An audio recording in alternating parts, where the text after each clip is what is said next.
Yeah, let's go. Any fish can get it, you know? You feel? Real vicious. Yeah. Hey guys, this is Joe from Little Joe's Bait and Tackle. We've been out here on a local stream in Greene County today. We're throwing soft plastics for big rainbows. We had a fair amount of success, and I figured we'd show you guys what we're doing a little bit. So we're throwing our 8mm egg cluster. This is the cheese scented.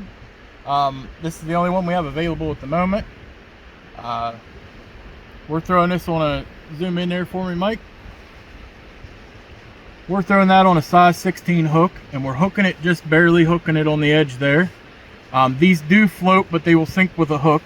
So we got our hook, and then we come up about 12 inches, a couple precision shots, just small, light shots, so this flutters down through the water.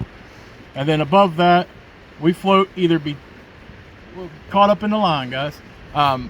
We float these balsa floats. This is a 1.6 gram float. We float a 1.6, a 2 gram, or 3, depending on how fast the water we're fishing.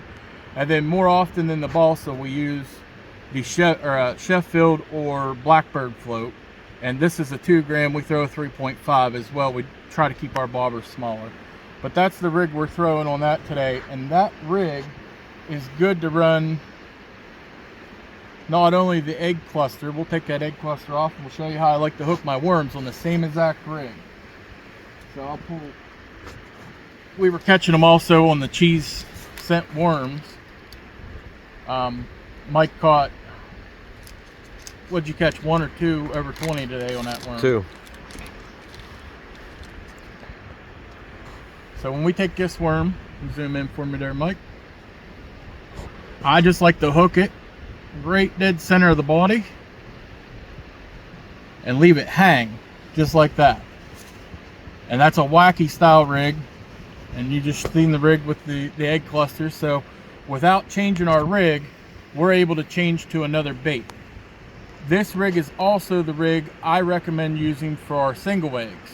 So if you rig this way, you can swap out baits relatively fast and keep you in fish in less downtime. Let's move on to the other way we were running these today.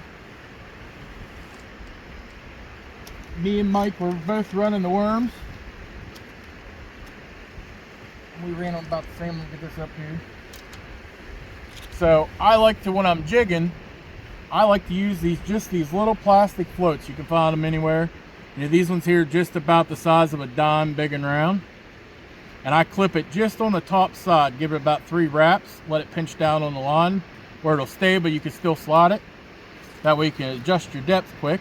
And I throw either a 1/64 ounce or a 1/32 ounce jig head. And you don't always have to jig them. Today, we was just dead drifting them. We really didn't jig, just letting them float through the hole. If the fish aren't as aggressive, we just had some reeds and stuff, so they're kind of laying in the slag. So we just were drifting through them and they were picking the cheese worms up. Move on here, and I'll come back to the other rig and show you something else you can run with that. I'll get Mikey's rig up here. So I rigged mine just on a plain jig head.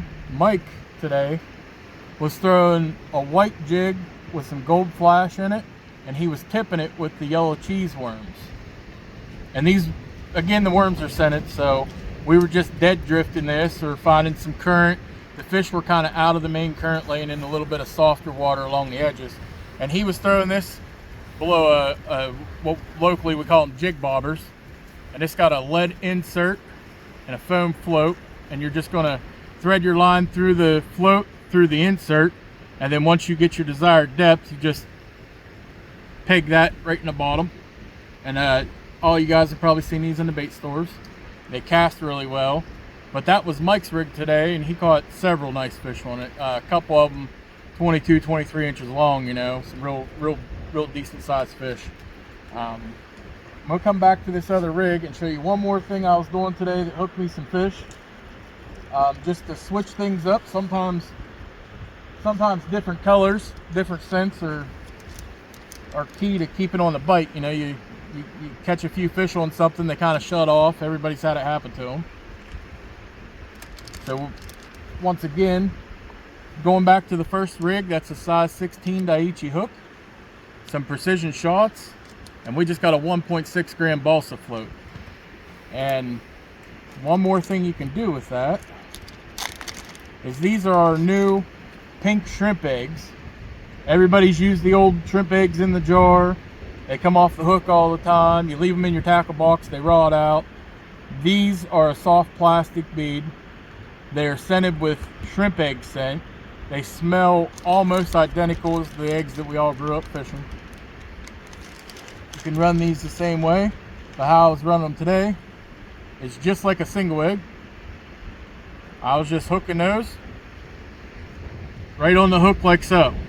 And that's the benefit of using a soft bead instead of a hard bead, is I can just hook that right through the side, leave the hook hang out so you can get a hook set, and just right on the same rig. So one rig's covering 4 and 5 different bait profiles. Anything from, we can throw egg sacs on it, we can throw single eggs on it, the 3-inch trout worms, the 8mm beads, and the 8mm egg clusters, all on the same rigs. So you're super fast when you're switching baits, you don't have a lot of downtime, and at the end of the day, that's going to catch you more fish. Hey guys, I appreciate you watching. If you would, smack the like button down there, give us a share, get the word out to other people. We're a local company to Pennsylvania. We're trying to get the word out on our baits. We're catching a lot of big fish on them. I'm bad about these videos. If y'all like the video, let me know in the comments, and we'll make more of these as the season goes forward.